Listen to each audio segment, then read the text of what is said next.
이동경통본부가 이제 총회에서 만들어지기로 결정을 하고 시행 세치까지 만들어졌는데 앞으로 어떻게 가야 할지에 대한 이야기를 나누자고 해서 올라왔습니다.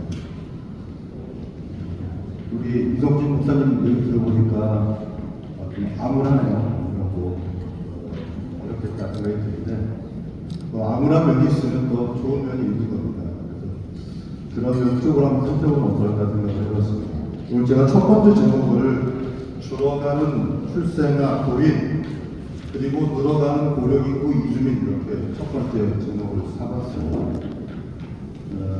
지금 전작의 이야기는 뭐 여러 가지가 있지만 거기에 존재된 이야기들이 우리 한국의 현실, 줄어가는 고인들 그리고 출생이 적은 현실과 연계되어 있다고 생각이 들고 저희가 오늘 다루려고 하는 이주민은 늘어나고 있다. 그리고 또 한편으로는 고령자가 늘어나고 있다라는 측면으로 좀 얘기를 하고 싶어서 말씀드리겠습니다. 여러분들이 다 알고 계셔서 길게 얘기하는 건 아니지만 발제니까 통계를 통해서 얘기를 해볼까 합니다. 이 독도를 보시면 이 22쪽에 보면 올 전국 출생아 수 증감률이라고 2024년 2월 인구동향이라는 발표를 한 건데요. 여기 보면 2월 출생아가 19,661명. 작년에는 20,020명이었는데 한 3.3% 감소했다고 하죠. 이거는 이 통계표를 작성한 게 1981년인데 2월 기준 가장 최소입니다. 앞으로도 더 내려갈 수 있겠죠. 그러니까 첫 번째는 출생아가 절대적으로 줄고 있다는 통계고, 두 번째 보면 작년 23년에 출생아 수가 23만 명인데 합계 출산율이라는 건 있는데 이거는 19세부터 40세까지 가임 여성이 그 동안 아이를 몇 명 낳느냐라는 통계입니다. 그게 0.72명으로 집계가 됐고 22년보다 7.7%가 주는 것이라고 합니다. 그리고 또 다른 지표가 있는데 조출생률이라고 하는데 이거 1000명당 출생아수인데요. 4.5명으로서 작년에 보다 0.4명이 줄었다는 통계. 그러니까 세 가지 지표, 출생아수, 합계 출산율, 조출생률 모두가 70년 중 가장 낮았다고 하는 통계가 나와 있습니다. 한편으로 보면 이게 지역적으로 보면 아까 농촌 문제도 얘기하시는 것 같은데 사실 강남 같은 경우는 통계를 보면 아기가 더 많이 나는 통계가 돼 있어요. 그리고 소득별로는 제가 못 올렸는데 소득별로 보면 세 가지 단위로 중상중하로 보면 하로 표현됐던 일분위는 약 51%가 다운되는 통계가 나오고요. 중간 수준으로 보면은 마이너스 4.45% 그리고 상위로 본 통계를 보면 마이너스 14%. 그러니까 통계적으로 보면 많은 부자 동네에서는 아직도 아기를 낳고 있다. 그래서 사실은 아기를 안 낳는 문제가 사회 문제적인 문제도 있고 또 인식의 문제도 있고 또 국가가 운영하는 경제라든가 이런 것과 연계가 되어 있다는 걸 또 보고 싶어서 말씀을 드렸습니다. 이렇게 이제 현실적으로 출생아가 줄고 있는 현실에서 한국 내에는 이제 사회적 문제가 발생하고 여러 가지가 발생하게 되겠죠. 그 중에 이제 저희가 보려고 하는 이주민 문제와 연관된 걸 보면 생산 인구가 줄게 됩니다. 그러니까 이게 경제 성장이나 노동 시장을 위축시키고 그래서 국가적으로 시책을 하는 게 이주 노동자들을 받아들이는 거예요. 그래서 지금 많은 사람들이 주위에서 이주 노동자를 볼 수 있는 현실이 되어 있고요. 그다음에 이제 우리 교회와 연관되는 저출산 그리고 결혼율이 저하가 되기 때문에 교회에 유입된 인구가 절대적으로 줄어들고 있다. 제가 왜 이런 얘기를 드리냐면요. 그러니까 우리 우리가 지금 우리가 총회적으로 모여 있지만 사실은 다 돌아가면 개교육주의자들이에요. 우리 교회 문제를 신경을 쓰지만 노회적으로 총회적인 문제를 가지고 고민하지 않아요. 예를 들어보면 아까 이성진 목사님이 4년 전에 통합 정책 협의를 했었거든요. 신기하게 발제자가 비슷해요. 그때도 이성진 목사님이 하셨고 저는 그때 호봉제가 있었는데 또 제가 또 이주민 문제 가지고 또 얘기하는 이 문제가 뭐라고 나가냐면 연구하는 사람이 몇 명 안 된다는 거예요. 농촌 문제 얘기하면 다음에 나오실 분이 어서 굉장히 어디서 많이 했을 거예요. 그거라고 말씀을 있다고 보시면 알겠지만 웃을 일 아니에요. 이게 누구나 관심사가 되면요 전문가가 많아져요. 연구한 사람이 많다는 거거든요. 지금 4년 뒤에 지금 어떤 일이 나는 거냐면 그때도 호봉제 얘기하고 비슷한 그 얘기가 있었어요. 근데 지금 4년 뒤가 뭐가 만들어졌냐면 특위가 만들어졌어요. 그래도 미안하지만 4년 전에도 특위가 있었어요. 그죠, 이성민 목사님? 이름이 좀 다른 것 같죠. 그러니까 저는 아까 여기 앉아서 이렇게 참 옥상처럼 지도하다가 이거 내가 발제를 해야 되나 하는 생각을 했어요. 이게 이루어질까? 지금 상황에서 우리 기장 총회에서 아까 말했던 그 호봉제도 주민 선교, 농촌 선교의 문제도 일주민 선교에 가는 과제들을 우리가 아무리 얘기해도 총회에서 이루어질까? 제가 이런 얘기를 30대부터 했는데 지금 좀 있으면 이제 은퇴를 했거든요. 하나도 만든 적이 없어요. 그게 우리가 나쁜 사람이라는 게 아니고 관심이 없어요. 여기서 헤어지면 되죠. 그리고 또 통합정책회의가 그때 와서 또 좋은 얘기를 하죠. 그런 의미에서 사실 굉장히 마음이 하면서 기분이 좋지가 않아요. 그러니까 이거 하면 되겠다고 신나야 되는데 안 될 것 같은 생각이 많이 드는 거죠. 그래도 얘기를 해야 되니까 해보겠습니다. 하여튼 지금 없어지는 것도 있지만 많아지는 거 또 있다 라고 하는 측면으로 이주민을 받았으면 좋겠다 라고 하는 거죠. 저희가 이제 고령 얘기는 이제 노인 얘기를 하는 거 아니니까 늘어나는 것 중에 노인과 이주민이 있다라고 하는 거죠. 그 옆에 보시면 통계가 나와 있는데요. 2014년에 180만 명이 있습니다. 이주민들이. 근데 올 3월 통계로 보면 한 259만 명. 이게 끊임없이 늘어날 가능성이 높습니다. 제가 2010년만 해도 이주민이 100만 명 넘었다고 막 신문에서 막 대서특필 했었거든요. 200만 명이 넘어도요. 그런 얘기 안 나와요. 뉴스가. 특별한 일이 아닙니다. 그래서 지금 이주민의 수를 얘기하면 제가 여기 썼는데 대구광역시만큼 있다 그래요. 제가 그런 사람도 와 그렇게 많아라고 인식을 200 몇 명이다 그러면 인식이 안 되는데 대구 시민 정도 있다라고 하면 와 많다라고 생각을 합니다. 또 그런 형편에서 우리의 그 총회 이주민의 통계의 통계가 어떻게 되는지 살펴보셨던 거죠. 그 밑에 통계를 보면 25쪽에 약 259만 명 중에 그 외로 34%를 뺀 66%는 최소한 1년 이상 한국에서 체류하는 사람입니다. 그게 한 66%입니다. 그러니까 약 180명은 1년 이상 한국에서 체류하고 있다. 어찌됐든.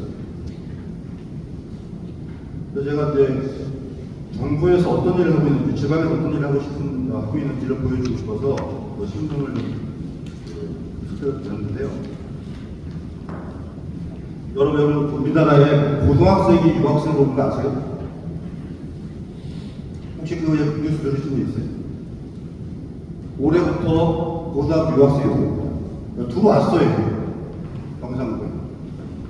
여러분, 그 유학생들이 정말 공부하러 오는 사람도 있지만 실제로 뭐 때문에 들어온 거죠? 대학 운영 때문에 들어온 거 아니에요.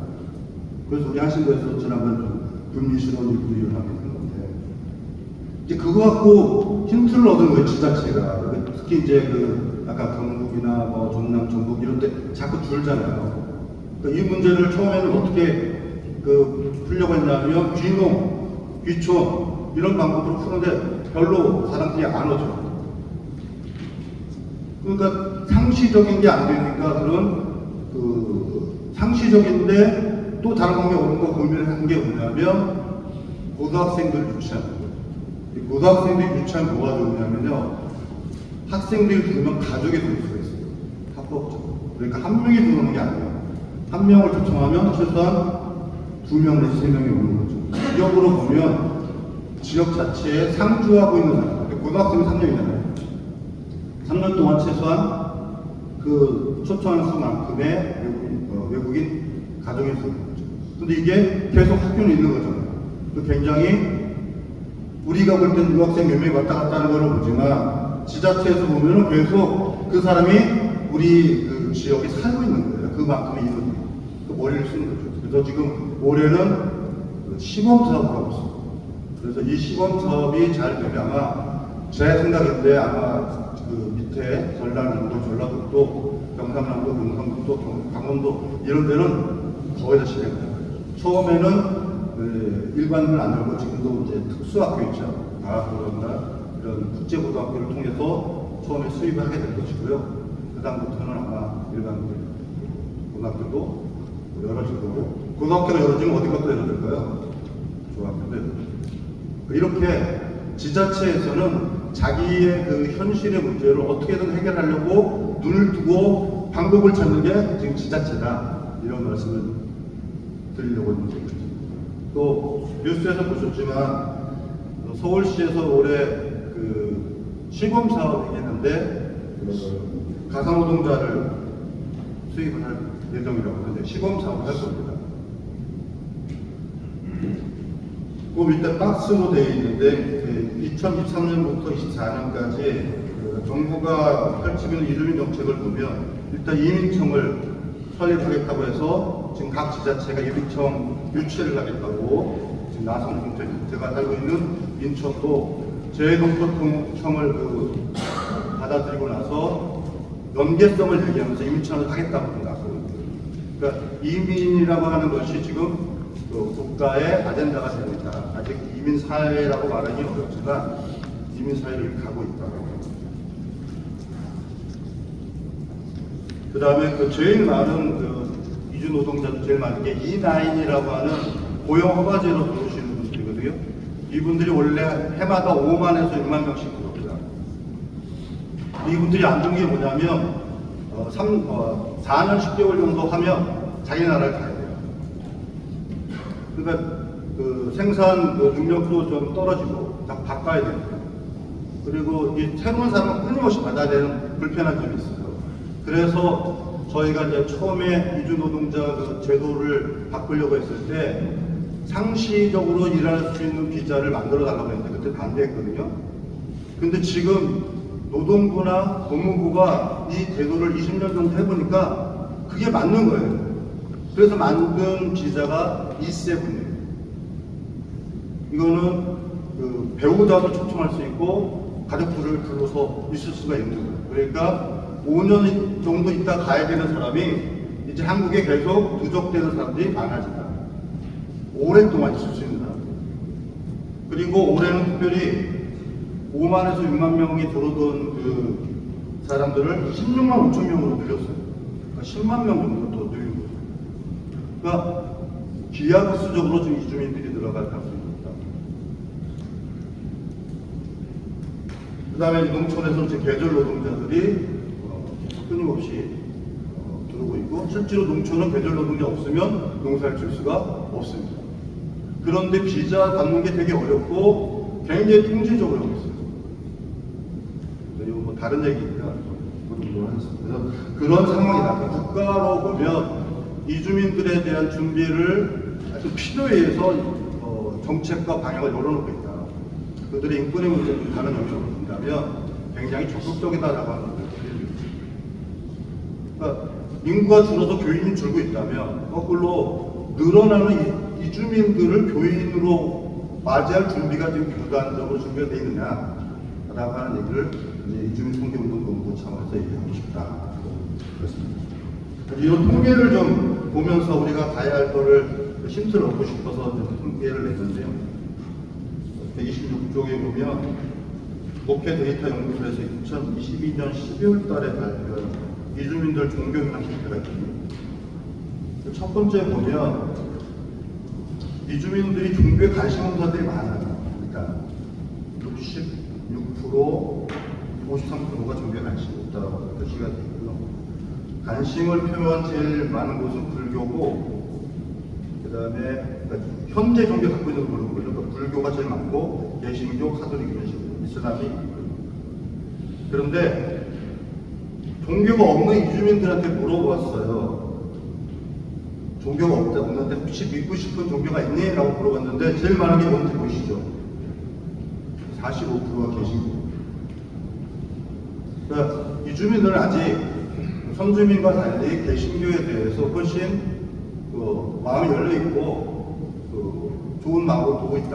선대하고 있다라고 하는 걸 보고 있는 거고요. 불교는 31%. 요거는 좀 이주민 선교에서 조금 우리 개신교가 어떤 모형을 해야 될지를 좀 봐야 되는 중요한 모티브라고 생각합니다. 그리고 종교시설을 혹시 가보게 됐는데 어떻게 갔니? 라고 물어봤어요. 요거는 우리가 어떻게 그분들을 만날 거냐의 방법인 거죠. 그걸 보면 처음에 가족을 통해서 알게 됐다는 게 제일 많고요. 두 번째는 평소 알고 있는 이주민을 통해서, 그리고 세 번째가 평소하는 한국 다 관계적으로 돌아왔다는 걸. 그리고 출석하는 종교 시설에서 어떤 걸 제공해 주는 게 좋으냐 또는 뭘 많이 받느냐의 통계가 거의 퍼센트가 비슷합니다. 그러니까 첫 번째는 자국민들의 사이, 커뮤니티가 되게 중요하다는 거죠. 자기네 말을 서로 통할 수 있는 그런 커뮤니티가 필요하고, 두 번째는 노동이나 생활 같은 조건 같은 것들을 상담해 주는 게 두 번째가 나왔고요. 한국어 교육도 제일 필요로 하고 또 도움을 받았다고 하고 있습니다. 그러니까 선교기관이나 교회에서 이주민들에게 어떤 것들을 통해서 만날 것인지 또 어떤 관계로 만날 것인지를 보여주는 통계라고 생각합니다. 아까도 말씀드렸지만 우리 기장의 상황이 어떤가 보면 2009년도에 교인이 32만 7천 명으로 보고가 됐는데, 제가 갖고 있는 통계는 22년이 마지막이었는데 20만 8,300명. 저는 처음에 이 통계를 보면서, 줄어가는 통계를 보면서 처음에 의심을 했어요. 왜냐하면 너무 많이 주는 거예요. 그러니까 예를 들면 2021년에서 22년에 21만 5,600에서 20만 8천으로 줄었잖아요. 그럼 7,000명이 주는 건데, 이렇게 따지면 7,000명 줄었네라고 볼 수 있지만 제가 어떻게 계산했냐면 300명 다니는 교회가 25개가 없어진 거예요. 그런 걸 느끼시나요, 현실로? 그러니까 통계가 뭔가 처음부터 잘못된 거 아닌가? 이런 느낌을 좀 받았는데, 이게 만약에 사실이라면 저는 그렇게 보고 싶은 거죠. 한 해에 이게 제일 작은 거예요, 사실은요. 21에서 25는 300명의 교회가 다니는 교회가 1년에 25개씩 없었는데 이게 제일 작은 통계였어요. 예를 들면 2019년에서 2011년은요 32만 명에서 30만 5천으로 줄었거든요. 그러면 22만 주는 거잖아요. 300명 다니는 교회가 700개 없었어요. 70개인가요? 저기 70개. 그게 현실이 맞나? 통계를 한번 또 거꾸로 한번 볼 필요가 있다. 하여튼 줄어들고 있다. 그래서 아까도 말씀드렸지만 늘어나는 이주민들에 대해서 우리 교회가 또는 교단이 노회가 어떻게 맞이할 거냐, 또 어떤 준비를 하고 있어야 되냐라는 이면을 보게 되는 것 아닌가 싶습니다. 우리가 지난번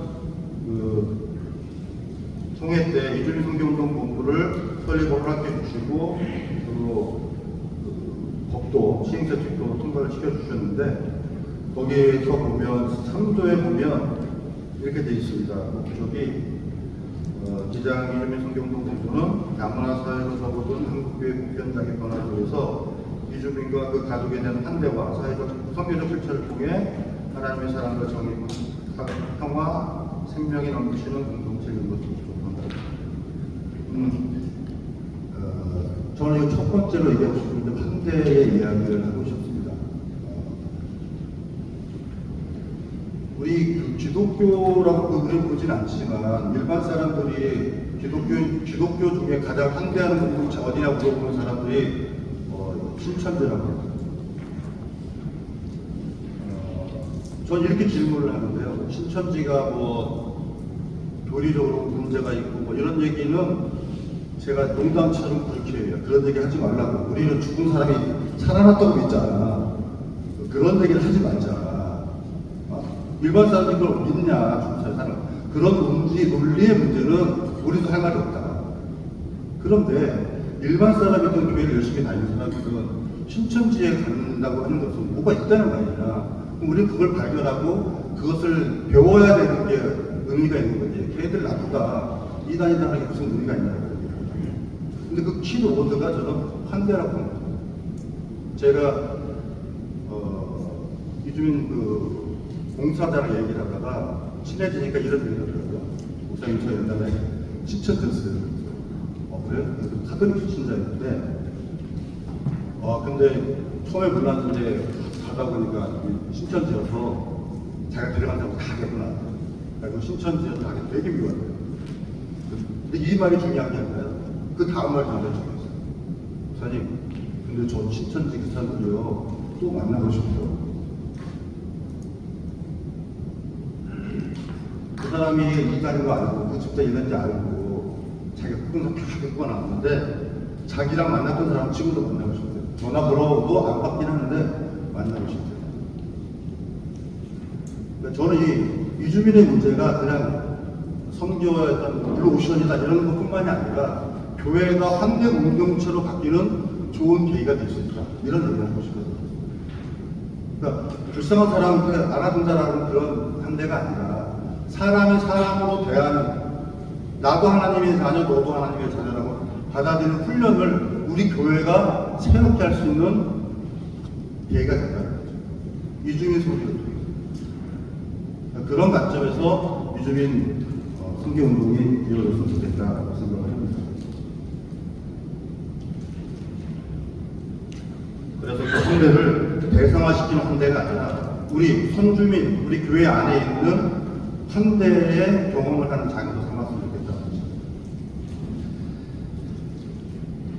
저희 이주민 선교는 사실 아까 우리 위원장님께서 말씀 잠깐 해주셔서 역사는 말씀해 주셨는데 역사를 보면서 우리가 어떻게 가야 될지를 보고 싶어서 말씀드립니다. 이게 1990년대에는 우리가 이주민들이 많이 있었는데 법도 없었고 제도도 없었어요. 그래서 그 당시 거의 85%에서 90%가 소위 말하는 불법 체류자, 미등록 노동자였어요. 왜냐면 법이 없으니까. 비자가 없어요. 그러니까 한국에 왔다가 일하면 그냥 모두가 불법 체류자, 미등록자가 되는 거죠. 그래서 초기에 이주민 선교는요, 그런 제도를 만드는 운동이었어요. 그래서 초기 멤버들은 다 길바닥에 있었어요. 시위하고, 잡혀가고, 법 만들라고. 그래서 결국 만들어진 게 연수제도나 이런 제도를 넘어서는 고용포괄제라고 하는 우리가 보기엔 아직도 미흡한 제도지만 유엔에 가면 우리는 전 세계에서 제일 좋은 제도라고 칭찬받고 있어요. 하여튼 그런 제도를 만드는데 초기 한 12년을 보내왔습니다. 그리고 그 다음에 한 게 뭐냐면 인식 개선을 했어요. 이주민에 대한 차별 의식이 되게 많기 때문에 똑같은 사람이다. 이들에게도 똑같은 권리를 줘야 한다는 인식 개선 운동을 해왔던 거죠. 그러다 보니까 교회에 많이 모여서 예외 공동체를 만들었고 이주민 공동체를 만들었고 그들에게 필요한 기도와 전도 훈련을 해왔던 거죠. 근데 여기에 이런 일을 하다가 결국 어떤 그 현장을 만나게 되냐면 이게 개별적으로 이루어지는 거예요. 그러니까 그냥 어떤 일반 교회 하나의 국가인 거죠. 그러니까 예를 들어서 교회를 하면 헌금을 해도 적은 헌금이 나오는 거예요. 사람이 모여도 일정치 않잖아요. 사는 사람들이 아니니까 계속 바뀌어야 하고 이런 어려움들이 생겨납니다. 그러니까 교회나 센터가 유지되기가 되게 어려워요. 그러다 보니까 다시 저도 써놨는데 저희 이주민 선교협회를 만나면 저보다 제가 이제 60 막 넘었는데 저보다 어린 사람이 몇 명 없어요. 새로 들어온 사람이 없어요. 이주민 선교를 하겠다고 들어온 사람이 없어요.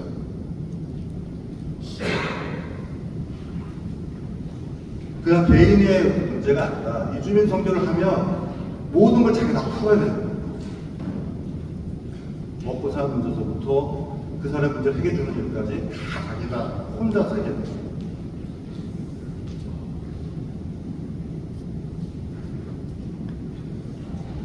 실제로 올해 같은 경우는 그 윤석열 정부 들어서고 나서 이주민들에게 지원해줬던 예산이 다 없어졌어요. 영원히 됐어요. 줄어지 못하고. 그러니까 더 힘들어진 거예요. 지금 몇몇 교회는 같이 일하는 사람들 내보낼 수밖에 없는 상황이 이렇다. 그래서 이런 현실을 좀 두면서 좀 우리가 부족했던 부분을 채우고 우리가 가야 할 방향을 좀 정해야 되지 않겠나. 그러니까 제일 중요한 거는 큰 그림을 좀 가지고 있어야 한다. 이주민 선교는 이주민 교회나 이주민 센터가 하는 게 아니고 우리 기장이 하는 거고 우리 노예가 하는 것이라는 인식이 있어야 돼요. 이런 인식이 없으면 그냥 개교회가 돼요. 그러니까 아까 사라져가는 강동국회라고 하는데 그 교회의 n분의 1이 될 가능성이 높아요. 그래서 우리가 먼저 이주민 선교에 대한 통계적 인식을 좀 달리해야 한다. 대상화시키는 것으로부터 조금 다른 운동, 우리 교회가 성장하고 또 정성적으로 깊어지는 그런 계기로 삼았으면 좋겠다.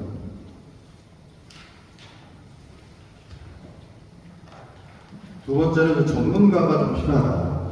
옛날에는 소위 말해서 인권운동을 열심히 하던 사람들이 그 영역, 노동운동을 하는 사람이 이주민 인권운동을 하게 되고 이런 식의 변화를 갖고 온 건 하지만 실제로 뭐 언어가 되거나 그 나라 사람들을 잘 알거나 이런 건 준비가 되어 있진 않아요.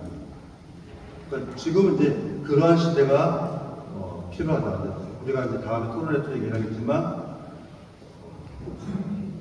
예를 들어 가톨릭 같은 경우는요. 필리핀 공동체가 있으면 필리핀에 있는 신부님을 불러와서 그분들을 예배 드리게 하고 가르치고 연계를 해줘요. 수녀님도 파송하고.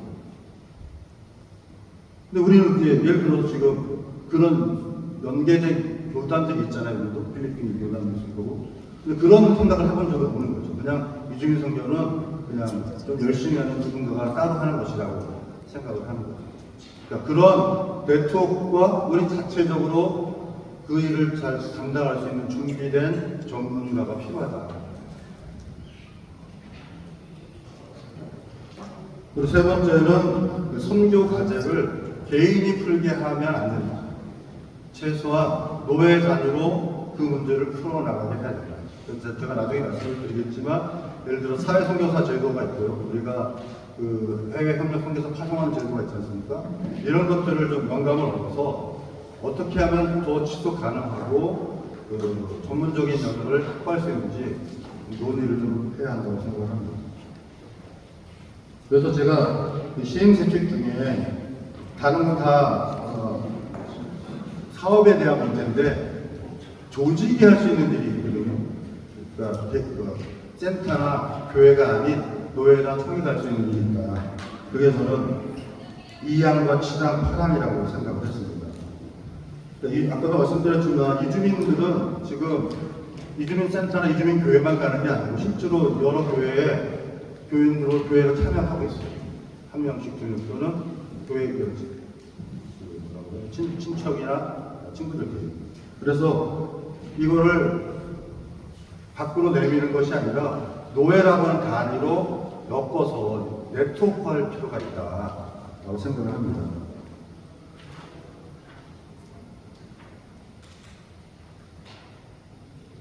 그리고 30쪽에 보면 무엇을 해야 될지는 사실 이주민 선교단에서 토론을 엄청나게 많이 했기 때문에 그거는 다 정리가 되게 다 돼 있습니다. 그래서 이게 30쪽에 보면 여러 가지 어떤 것이 필요한지는 분야별로 다 써 있는데요. 예를 들어 예배를 위해서 필요한 일, 교육사업을 필요한 일, 신규사역, 봉사사역, 사회통합사역 이런 일들은 다 있다. 중요한 것은 우리가 지금 이주민 선교운동 본부를 만드는데 이런 일을 할 것이냐 라고 묻는 거죠. 제가 이제 고용허가제가 만들어졌을 때 그 법에 의해서 각 지역마다 센터를 만들 수 있는 법령이 만들어졌어요. 다 했어요. 그렇게 길게 했어요, 제가? 죄송합니다. 근데 우리가 잘못한 얘기를 해드리려고 해요. 그러니까 그 법이 없을 때 우리가 뭘 했냐면요. 상담을 했고, 그다음에 그 교육을 했고, 그 언어 교육이나 문화 교육, 문화 사업 이런 걸 했어요. 근데 그건 전국에 엄청나게 많은 센터들이 있지 않습니까? 근데 법이 만들어서 국가가 지원을 하는데 그런 센터를 또 만드는 거예요. 지금 우리 김은경 목사님 무슨 말씀인지 아시고 끄떡끄떡거리죠. 제가 그걸 벌써버렸어요. 아니 왜 법을 만들었는데 똑같은 센터를 또 만드냐. 규모만 커지고 그걸. 그래서 저한테 물어봤으면 뭐 만들어야 돼? 이 사람들은 시스템하고 네트워크하는 것이 필요하잖아. 우리가 해보니까 너무 힘들어요. 그 이주민 선교하면요 제정신으로 못 살아요. 모든 사람이랑 다 싸워야 돼요. 한국 사람부터 외국인 노동자까지 다 싸워야 돼요. 왜 저쪽 같은 자래중에 못하는 자서부터 시작을 해서 왜 한국 사람 이주민을 도와주냐고 싸우는 일까지 다 싸워요. 그래서 실무자를 보면요 3년을 넘지 못해요. 이 사람들에게 치유가 필요하고 교육도 필요하고 쉼이 필요해요. 왜냐하면 이주민들이 겪는 거는요 세상에서 일어날 수 있는 모든 일을 다 겪는 거예요. 여자로서 겪어야 할 일, 이주민으로서 겪어야 할 일, 다 겪는 거예요. 그러니까 그런 시스템화된 것들이 필요하다고 얘기했는데 그걸 안 만듭니다. 그래서 저는 이주민 선교운동가 만들어지면 그런 업무를 하는 상담을 하거나 무슨 뭐 문화활동을 하거나 이런 것을 하지 말라는 게 아니라 그건 약간 세컨더리로 둬야 한다. 네트워크화하고 최소한 노예에서 네트워크할 수 있는 그 내용과 그 시스템을 만들어줘야 합니다. 그래서 이주민 선교운동본부가 만들었다는 걸 알려면 각 노예에 이주민 선교운동본부가 있어야 됩니다. 그리고 그 네트워크가 돼 있어야 돼요. 교회와 센터와. 예를 들면 인천 같은 경우는 저희 센터는 상담만 해요. 교회 공동체는 없어요. 그런데 다른 데는 교회 공동체만 해요. 이런 것들을 한 개 연결하는 거죠. 어떤 교회에 어떤 사람이 왔어요. 근데 외국인이야. 근데 어려움이 있어. 그럼 우리 교회에 연결해 주면 돼요. 예를 들면. 그리고 그 일들을 개개인이 하는 게 아니라 노예가 하는 겁니다. 그 노예에서 그 일이 운영될 수 있도록 사람과 재정을 되는 거예요. 이런 게 되지 않으면 우리가 법을 만들고 센터를 만들고 하는 의미가 별로 없는 거예요. 솔직히 말씀드리면 사회 선교사 제도 좋은 친절로 만들어져 있지만 그게 잘 됩니까? 안 되는 이유가 딱 하나라고 생각해요. 그건 얘기입니다. 남의 일인 거죠. 사회 선교사 좋은 제도야. 기자이 그런 일을 해야지. 그래서 제도를 만들었어요. 사람도 뽑아요. 근데 돈을 안 줘요. 그러니까 좋은 제도라고 하는 것은 제도가 있는 게 아니라 그게 운영이 되어야 됩니다. 그래서 우리는 제가 말씀 많이 드려요. 도움밖에 안 나서 제가 정리할게요. 제가 깜짝 놀란 게 있는데 저희가 터키 지진 났잖아요.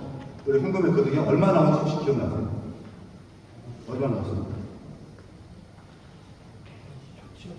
8억이 넘어. 제가 마지막으로 본 게 8억 얼마예요? 기장이 돈이 없는 이유가 아니거든요. 그러니까 우리가 돈이 없다, 돈이 안 모인다고 하는 게 아니라요. 우리 교인들이 헌금하게 못 만듭니다. 8억 넘어서 헌금할 수 있는 게 우리 교인들인데 그분들에게 헌금할 수 있는 마음과 그 비전을 주지 못하는 거죠. 이주민 선교도 만들어야 되는데 그 마음을 모으지 않으면 8억을 모을 수 있는 그런 마인드로 하나게 있지 않으면 저는 이 운동본부 설계 크게 바뀌지 않다고 하겠습니다. 그러니까 나중에 혹시 성경운동본부가 돼서 돈을 달라고 공문이 가면 터키 치즈만큼 잘 보내주시면 잘 되지 않을까 싶습니다. 네, 고맙습니다.